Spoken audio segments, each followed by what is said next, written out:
Inyección directa, inyección indirecta, par motor y cambios automáticos CVT. En esta pregunta, bueno, pues se mezclan varios conceptos que tenemos que tener claro. En primer lugar, la primera cuestión que me haces es si el motor del Sandero lleva inyección directa de combustible. Que yo sepa todavía, siguen siendo de inyección indirecta.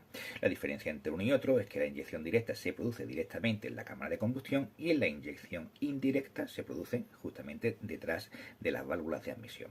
Y hay, bueno, pues algunas diferencias entre ellos. La segunda cuestión, el par motor. ¿Qué es el par motor? El par motor es el empuje que tiene un motor, no la potencia, el empuje. La potencia sería la fuerza. Bien, ¿cómo se define el par motor? Bueno, pues cada motor tiene una curva de par para característica, que suele ser, bueno, pues una curva con una pendiente que llega a una cima y luego tiene una caída, bueno, pues con una pendiente menor.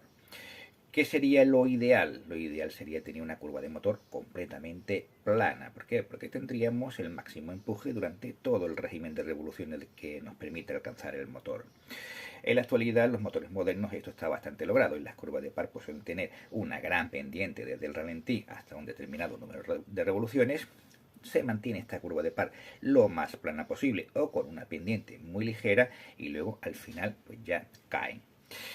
Esto está bastante conseguido en los motores modernos y esto lo que nos permite es tener motores muy elásticos, puesto que tenemos el máximo de empuje o prácticamente la totalidad del empuje del motor durante un mayor rango número de revoluciones.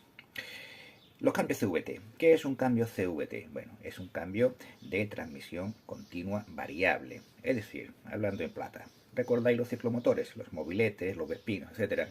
Bueno, pues un sistema parecido.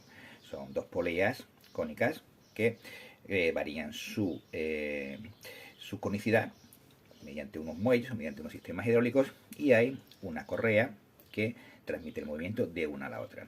Bueno, pues los cambios CVT de los coches es exactamente lo mismo, solo que a mayor escala y en igual de utilizar una correa de goma, pues se utiliza una correa de acero.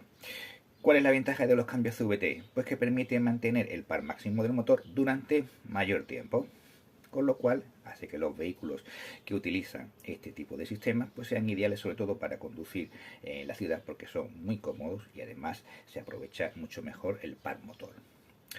Es como si lleváramos siempre el motor, bueno, pues en el punto óptimo de ideal de empuje. Bueno, nada más, espero haberte aclarado las dudas. Soy Emilio Motor, os cuento lo que vuestro mecánico nos cuenta. Si os ha gustado, dale un like y suscribiros al canal. Chao, chao.